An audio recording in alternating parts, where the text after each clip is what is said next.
Olá, tudo bem? Agora nós vamos entrar na última fase da intervenção de terceiros e vamos analisar o incidente de desconsideração da personalidade jurídica e a figura do amicus curiae. Falando sobre incidente da desconsideração ou de desconsideração da personalidade jurídica, nós temos que lembrar sempre das lições lá de direito civil, porque esse é um instituto, a desconsideração da personalidade jurídica é um instituto próprio do direito civil.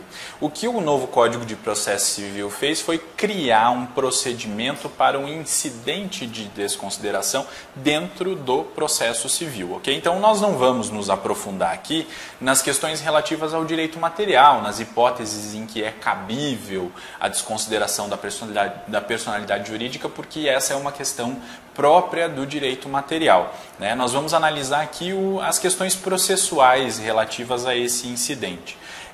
O professor Amador Paes de Almeida, quando ele trata do incidente ou da desconsideração da personalidade jurídica, ele diz que ela permite que o juiz desconsidere o princípio de que as pessoas jurídicas têm existência distinta de seus membros e os efeitos dessa autonomia para atingir os bens particulares dos sócios à satisfação das dívidas da sociedade. Então nós sabemos que a pessoa jurídica é diferente da pessoa física dos seus sócios. Isso é nítido, né? O patrimônio da pessoa jurídica é um e o patrimônio da pessoa física é outro. E, via de regra, eles não se misturam, né? Via de regra, eu não vou utilizar o patrimônio da pessoa física para pagar dívidas, para honrar dívidas da pessoa jurídica. Isso, via de regra. Há casos em que, se a pessoa jurídica, por exemplo, for utilizada como um instrumento de fraude pela pessoa física, aí sim se pode atingir o patrimônio da pessoa física do sócio a fim de quitar eventuais dívidas da pessoa jurídica. E aí se tem a figura da desconsideração da personalidade jurídica, certo? Para que aconteça a desconsideração da personalidade jurídica, é necessário que sejam respeitados aqueles requisitos impostos pelo direito material. Então, o Código Civil vai estabelecer lá quando é cabível a desconsideração e nós temos que respeitar aqueles requisitos. Nós temos basicamente duas modalidades lá no direito civil de despersonalização ou de desconsideração da personalidade jurídica. A primeira delas, que é a desconsideração em sentido estrito, é aquela que ocorre quando se atinge o patrimônio do sócio a partir da desconsideração da pessoa jurídica, né? Então, eu desconsidero a existência da pessoa jurídica e entro no patrimônio do sócio a fim de de buscar elementos necessários para fazer a quitação de dívidas da pessoa jurídica. Tá? E nós temos também a chamada desconsideração inversa da personalidade jurídica, que se dá quando se atinge o patrimônio da sociedade para responder pelas dívidas do sócio, pessoa física, né? Então, eu vou atingir o patrimônio da sociedade para quitar dívidas da pessoa física. Obviamente, mais uma vez, ressaltando que isso vai acontecer sempre que estiverem presentes os requisitos lá que o direito material estabelece. Não é em qualquer caso que isso vai acontecer, obviamente, porque, via de regra, são duas pessoas distintas. A pessoa física é uma coisa, a pessoa jurídica é outra.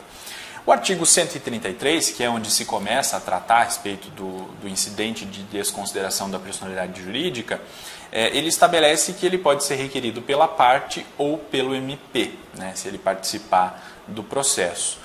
O artigo 134 vai falar sobre o cabimento, quando é possível esse incidente de desconsideração, e vai dizer que é cabível em todas as fases do processo de conhecimento, no cumprimento de sentença, né, se eu estiver diante de um título executivo judicial, ou na execução por título executivo extrajudicial. E a finalidade desse incidente é, por meios processuais, atingir o patrimônio da pessoa física que se utilizou da pessoa jurídica para praticar atos danosos ao patrimônio de outras pessoas.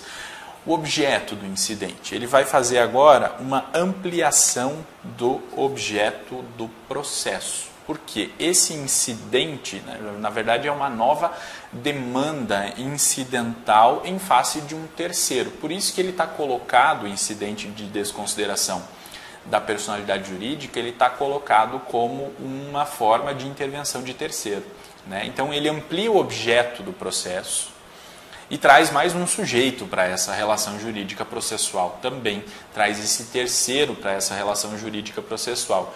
Então havia aí uma ação entre uma determinada pessoa e uma pessoa jurídica, né, que tinha dívidas aí, se discutindo dívidas. E aí se percebe que essa pessoa jurídica foi utilizada pelos seus sócios, pelas pessoas físicas que a construíram, para praticar atos de fraude, né, contra o credor.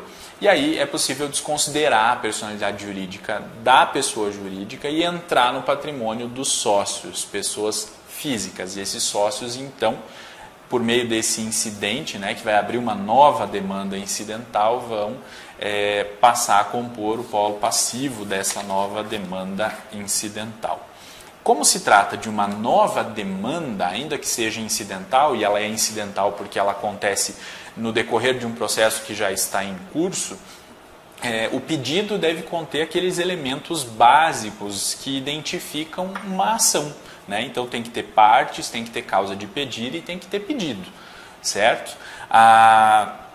Nesse caso do incidente de desconsideração da personalidade jurídica, se tem a suspensão do andamento do processo principal. O artigo 135 fala, né, que sendo recebido o incidente, vai haver a citação do terceiro, né, a citação porque é uma ação nova, ele vai ser citado para se manifestar em 15 dias. Ele vai poder produzir provas, assim como a parte que requereu a desconsideração também vai poder produzir provas, e o julgamento se dá por decisão interlocutória no primeiro grau, né? E dessa decisão interlocutória vai caber agravo de instrumento. Pode ser que também se requeira no segundo grau, na segunda instância, né, ou em algum tribunal, a desconsideração da personalidade jurídica, e quem vai decidir sobre a desconsideração vai ser o relator do recurso por meio de uma decisão monocrática. E aí dessa decisão do relator vai caber o recurso de agravo interno. Então, na primeira instância, vai ser resolvido por decisão interlocutória, né? Dessa decisão cabe agravo de instrumento. Na segunda instância, nos tribunais, vai ser decidido por meio de uma decisão monocrática do relator e vai caber agravo interno contra essa decisão, ok? Essa decisão pela desconsideração, ela tem efeitos dentro daquele processo em que foi proferida, tá? Eu desconsidero a pessoa jurídica, a personalidade jurídica, dentro daquele processo para atingir o objetivo dentro daquele processo, que é chegar nos bens do sócio, da pessoa jurídica, e poder então fazer a quitação de uma eventual dívida. Essa não é uma desconsideração ampla, genérica, não quer dizer que a partir daquele momento aquela pessoa jurídica deixa de existir para suas outras obrigações, ela continua existindo. O que acontece é uma desconsideração dentro daquele processo que vai atingir apenas aquele objeto, naquele momento, e aquelas partes, certo? Essas são as informações principais a respeito do incidente de desconsideração da personalidade jurídica. E uma outra novidade do novo CPC foi a previsão do chamado amicus curiae, dentro do capítulo que trata da intervenção de terceiro. E a doutrina, eu trouxe aqui a doutrina do professor Humberto Teodoro Júnior, diz que o amicus curiae mostra-se como um auxiliar do juízo em causas de relevância social, repercussão geral ou cujo objeto seja bastante específico, de modo que o magistrado precise de apoio técnico. Não é ele propriamente parte no processo, mas em razão de seu interesse jurídico institucional na solução do feito ou por possuir conhecimento especial que contribuirá para o julgamento. É convocado a manifestar-se ou se dispõe a atuar como colaborador do juízo. A figura do amicus curiae já é uma figura conhecida no direito brasileiro, né? O amicus curiae já é utilizado principalmente nos tribunais superiores, né? que requisitam ou aceitam a participação de amici curiae. Amici curiae é o plural em latim do termo amicus curiae. Então, os tribunais já aceitam, né, os amici curiae em casos em que há uma repercussão da decisão ou em casos que exijam conhecimentos técnicos bastante apurados a respeito de uma determinada questão. Então, os tribunais chamam, fazem audiências públicas, ouvem essas pessoas ou instituições que tenham um interesse em esclarecer o Poder Judiciário para que ele tome uma decisão mais bem qualificada tecnicamente a respeito daquele assunto. Geralmente são assuntos que fogem ao conhecimento próprio do direito, né, e têm efeitos em outros ramos da sociedade. Né? O que nós percebemos com o novo CPC é porque ele amplia a possibilidade de utilização dessa figura do amicus curiae para todos os tipos de processo. Né? Em todas as instâncias, enfim, é possível chamar o amicus curiae a fim de que se possa discutir ou para que ele colabore na qualificação da discussão a respeito do tema. Né? Então, geralmente, ele vai atuar em causas em que haja essa, como diz o professor Humberto Teodoro Júnior, essa relevância social, essa repercussão geral, ou causas que tenham um objeto bastante específico que demande um conhecimento técnico aprofundado, que o magistrado não tenha, porque o magistrado é um conhecedor do ordenamento jurídico, da ciência do direito, não deve não se exige dele que conheça sobre outros ramos, né? A figura do amicus curiae vai contribuir para um aumento da qualidade das decisões judiciais, né? Porque justamente o amicus curiae ele é um colaborador do juízo. Percebam a diferença com o assistente simples, por exemplo, que é um colaborador de uma das partes, né? Já o amicus curiae ele é um colaborador do juízo. Ele vai trazer informações para esclarecer o juízo a respeito daquele tema, a fim de que o juízo tenha mais condições de julgar com melhor qualidade. Tá? E assim como ele é um fator de aumento da qualidade das decisões, de consequência, ele é também um meio de qualificação do próprio contraditório, porque se amplia a discussão. Né? A discussão sai do âmbito só daquelas partes daquele processo e vem outras pessoas.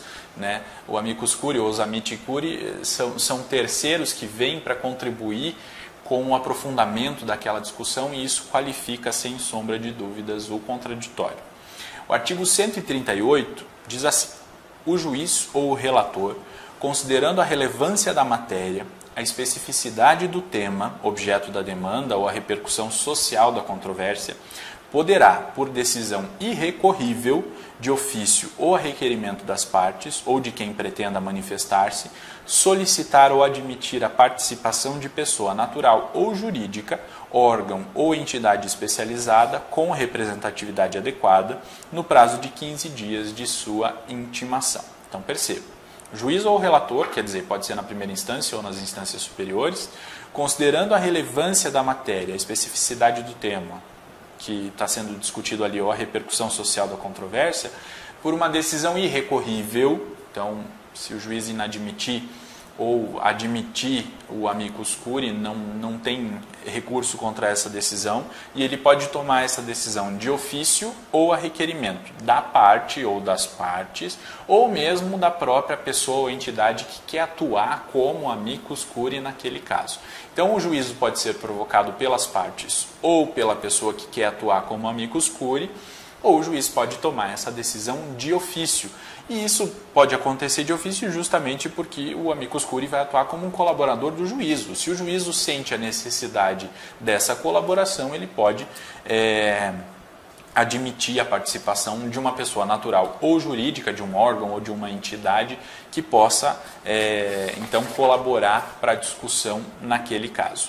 É cabível tanto em procedimentos especiais quanto no procedimento comum, e quando se fala que é cabível em procedimentos especiais, pode-se dizer que é cabível inclusive nos juizados especiais, né? Porque muito embora se trate do juizado, na maioria dos casos, de questões mais simples, né? A ideia do juizado é justamente dar vazão essas causas de menor complexidade, mas é possível sim que uma causa seja menos complexa, mas tenha efeitos sociais muito grandes, né? E aí nesse caso é bem provável e é bem possível que haja a intervenção de amicus curiae.